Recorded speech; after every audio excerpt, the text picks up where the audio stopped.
Okay, so we're going to be factoring special products, and these might actually help you with some shortcuts to do some of the things that we have been doing as we've been factoring. So we've, believe it or not, already seen perfect square trinomials, and this doesn't look very easy, but in fact, a squared plus 2ab plus b squared is a perfect square trinomial because it will factor to a plus b times a plus b, or just simply a plus b squared. So let's look at an example of that to have it make a little more sense. X squared plus 8x plus 16.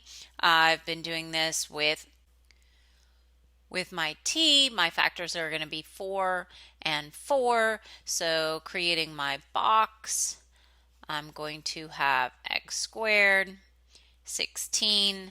I've got 4x in both of these other, 4x in both of these other boxes. Factoring this out, I've got a 4 here, an x here, x, and a 4.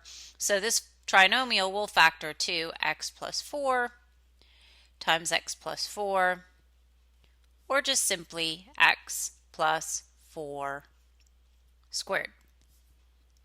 Okay, so let's look at another situation where I've got a squared minus 2ab. I still have this plus sign before my constant. So here's an example. And of course, we've seen plenty of these. I've got x squared minus 14x, and the two numbers that I'm factoring to need to multiply to give me a positive 49, which means my 49 factors are both going to be negative, and of course 7 and 7 are going to give me 14, but they're both going to have to be negative in order to get the negative 14, but the two negatives will multiply to give me a 49. So again, quickly I'm going to put together my box, x squared and 49. I've got negative 7x and negative 7x. Remember, my negative sign is next to this, so I've got negative 7 here, x, x, and my negative sign's here, so minus 7. So my factors are going to be x minus 7 and x minus 7. And it's going to just simply be written x minus 7 squared. So let's take a look at what makes a perfect square trinomial. We just factored a couple of them out, but notice it says the first and last terms are perfect squares. And secondly, the middle term is 2 times one factor from the first term and one factor from the last term. So let's go back and look at our examples and see how that worked. So I said that the first and the last term are perfect squares. So this first term is a perfect square because the square root of this would be 1x. And this 16 is also a perfect square. The square root of that is 4. So I've got perfect squares for my first and third term. And remember, the middle term is 2 times one factor from the first times one factor from the last term. So I'm going to multiply by 4. And if I double that, it should be my middle term. So 4x times 2 is in fact 8x. So this is a perfect square trinomial. So let's go through this example again. Here I've got 9x squared plus 12x plus 4. So 9x squared is a perfect square. 3x times 3x, 4 is a perfect square, 2 times 2. And remember, if I take one term from my first perfect square, 3x, multiply it by one term from my second perfect square, the first and the third term, that's going to give me 6x. And if I multiply that by 2 times, that will in fact give me 12x. So I do have a perfect square trinomial in this trinomial here. So let's look at a couple of examples.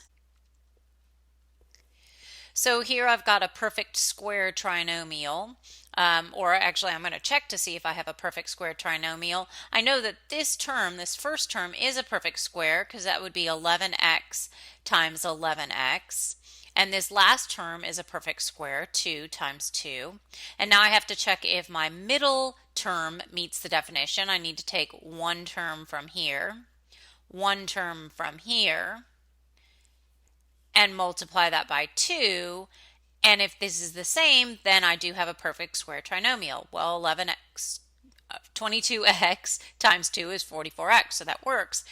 Remember that I need to subtract this time because I need to have two terms subtracted, but those two factors will have to multiply. Those two negative factors will have to multiply to give me the positive 4. So 11x minus 2 times 11x minus 2, or just simply 11x minus 2 squared. Let's look at another one. So I've got a perfect square as my first term. That would be 8x times 8x. And this is a perfect square, 5 times 5. Now I need to take one term from the first, one from the second, and double it, multiply it by 2. And in fact, I do not get that middle term because this would be 40x times 2. That's 80x. So this is not a perfect square trinomial. That one did not work. I'm going to give you a hint here. This one probably will. So go ahead and see if you can factor this. Pause the video real quick and come back and check your answer.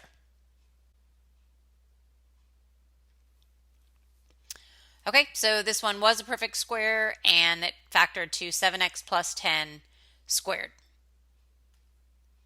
So here's our real world example. I've got a fence that's going to be built around a garden. Here's the area of that garden, 49x squared plus 56x plus 16.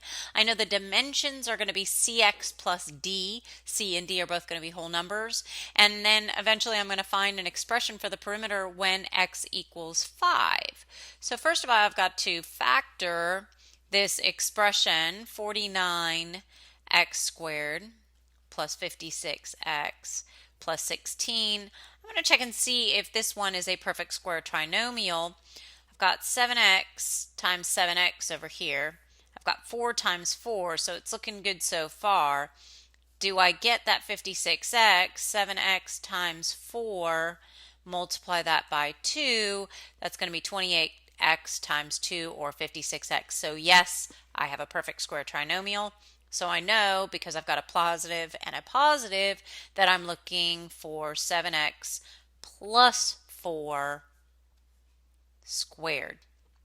Hopefully it's that quick and easy for you at this point. So I've got one other thing to talk about, and that is when we have a difference of two squares. We can write that in the form a squared minus b squared. Remember, a difference is subtraction. So the difference of two squares can be written as the product of a plus b and a minus b. And we can use this in certain cases, like the one we saw in our worksheet yesterday. Okay, so a polynomial is a difference of two squares if, one, there are two terms, one subtracted from the other, and both terms are perfect squares. So let's look at an example. Here I've got 4x squared minus 9. So in fact, this one is a perfect square. The 4x squared is 2x times 2x, and the 9 is 3 times 3. And in fact, it is a difference of squares because it is subtracted.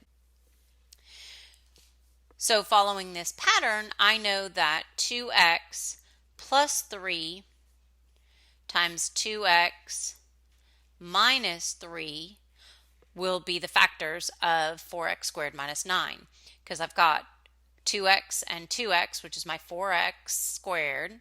I've got my positive 3 and negative 3, which is where my 9 comes from. And look how nicely and neatly my outside terms, negative 6x, and my inside terms, positive 6x, cancel each other out. And that's why we have a plus b and a minus b, and those middle terms will cancel out. So let's look at some examples. I've got x squared minus 49. Well, I'm going to check, do I have perfect squares? Yes, I've got an x and I've got a 7, and it is the difference of squares. So I know I've got x plus 7 times x minus 7, and I can always go back and multiply to check, make sure that that in fact multiplies back to this binomial. 1 minus 4x squared. Well, this is a perfect square, of course. I've got the square root is 1. Here I've got 2x, and it's a difference of squares, so 1 minus 2x times 1 plus 2x.